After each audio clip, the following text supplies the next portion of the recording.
Back, dear viewers. As for our second segment for today, we are going to talk about the importance of making changes in our lives, and to what extent this will be reflected positively on us, and to what extent it is important to make these changes, especially in the holy month of Ramadan. And to shed light on this issue, we are joined here in the studio with Mr.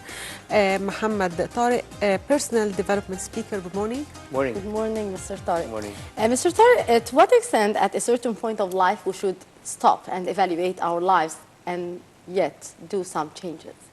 Well, I think we should do that every day. Every day? Yeah, because if you do that every day is a new chance for your life.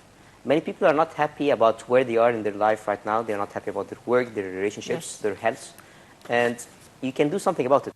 Instead of complaining, you can actually evaluate where you are right now. And if you're not happy, just do something about it. Sometimes we are actually afraid of change.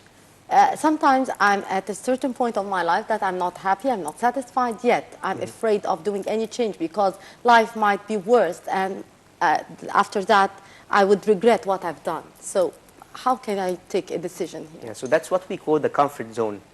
So I'm not happy about where I am right now in my life, but I'm not willing to change it. Why? Because I'm comfortable, I'm used to it. I know the extent to how I'm going to live my life. I'm not really happy about it, but I'm not willing to do something about it. So what you said is very important, because I need to overcome my fears. And to do that, I need to understand what exactly I'm afraid of. Many people are afraid of trying and failing. Of course. And the reason they are afraid of failing is from others, what others are going to say about them, that they are going to get disappointed, that they are going to fail. Well, the thing is, if you tried and you didn't get results, so what? Just try again. It's much better than not trying at all. But don't you think that it's a high risk here? That I'm risking my life, my stability, for example, my job, maybe personal life, whatever, that if I did a wrong decision that I might regret for the rest of my life. And that's why at the beginning today I said it's better if you evaluate your life every day.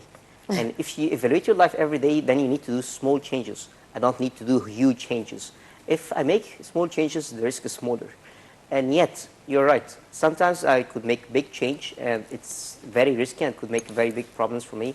That's why it's very important to manage the risk, assess the risk. And it's simple, actually.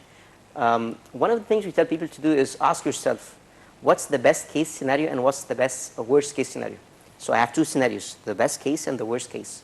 And I ask myself, can I afford the worst case? It's very important to ask this question.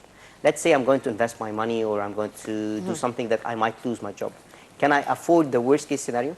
If the answer is no, then this is not the kind of risk that I should take. And then I ask myself, what's the best case scenario? And then if I see the best case scenario and ask myself, is it worth it to do that or not? If the answer is yes, and I can afford the worst case scenario, then I go for it. It's not easy, but it's worth it. Most people who had big changes in their life and they achieved big things in their life, they had to take big risks. So how can I stay motivated to keep the change? Okay, and that's a very important question, because many people, they start the change, and after a few days, sometimes a few hours, they stop the change. So the thing is to keep in mind why I wanted that goal at the beginning, and also to manage the meanings I'm giving to things. So let's take an example of something simple. People who go on diet. They want to lose weight and they go on diet, or they start sport. The thing is, they are not happy about their current weight, and they want to have a different image for themselves. They see themselves in a different shape. Yes. As soon as they start exercising and start following a diet, they start to feel pain, because they give the food, they give it a lot of pleasure. So for me, food is something very pleasurable. As soon as I stop the food, I'm avoiding or I'm no longer getting the pleasure. And when they exercise, they're giving the meaning of exercising, they're giving it a lot of pain. So your mind is programmed to drive you away from pain and drive you forward to pleasure. For you to stay motivated, you need to play with the meanings. So the thing that you want to do, you need to give it a lot of pleasure, and you can do that using your mind. And the thing that you don't want, you need to give it a lot of pain. So and how to do that? Yes. Just by changing the images. So, quick example. Yes. When you think about food, most you tell them think about your favorite food, or think about the food that you really like. they will have a big smile on their face. Why? Because they associate food with pleasure. And if you ask them to think about playing sport or exercising, they will have a negative image, because they will have an image of themselves maybe sweating, tired, feeling frustrated, feeling embarrassed from others looking at them. What we need to do is to be aware of these images and just to mentally manipulate these images so we have better images. The things we want to do, the things we want to keep doing, we need to have better images for them. And also think about the positive end result. So instead of thinking about the thing that I'm going to do and the effort I'm going to do, I want to lose weight. So instead of thinking about playing sports and going on diets, no, think about the end result. How you're going to look after you achieve your goal. And if you do that, your motivation is going to increase and it's going to be easier for you to stay with your goal. Indeed. So how can we set a plan to do so?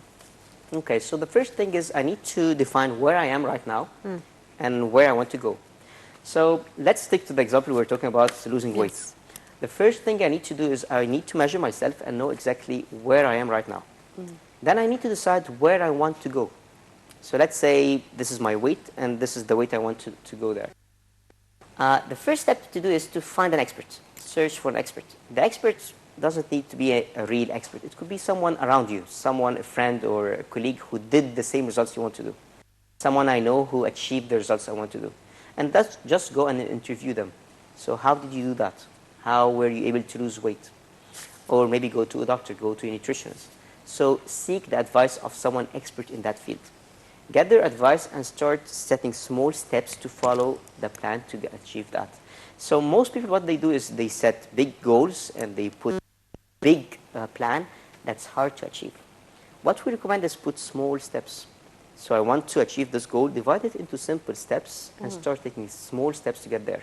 If you do that, it's much easier and it's much more convenient to do that, and you can able to sustain the progress and sustain the change. If you try to do a big change or a dramatic change, usually people fail and people stop after a while because it's very different to their lifestyle. And today you were saying that Ramadan is a good chance to do that. Yes. Yes, the reason for that is because most people during Ramadan, they already changed their lifestyle.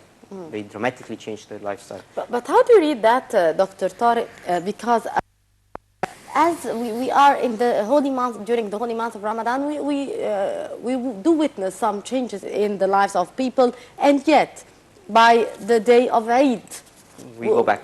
We go back to square one. How do you read that dramatic change? Because it's really unexplainable. Well, it's actually explainable. It's easy if you know why people are doing that. Because people, since day one, they are counting the days.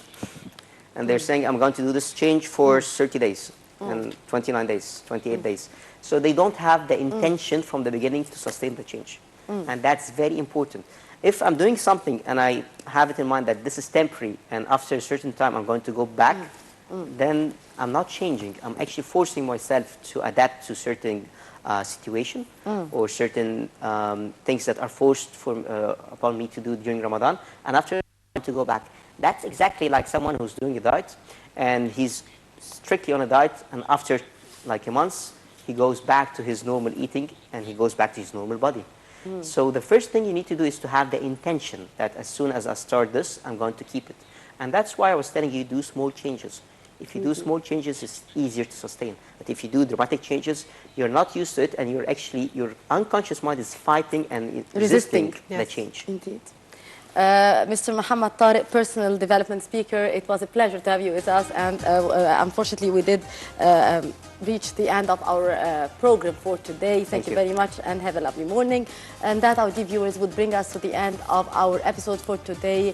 You were in the company of Mahisti Rabia and Shireen Anis. Thank you very much, Shireen. Thank you, Mahisti, and see you tomorrow, our dear viewers, with a new crew, and bye.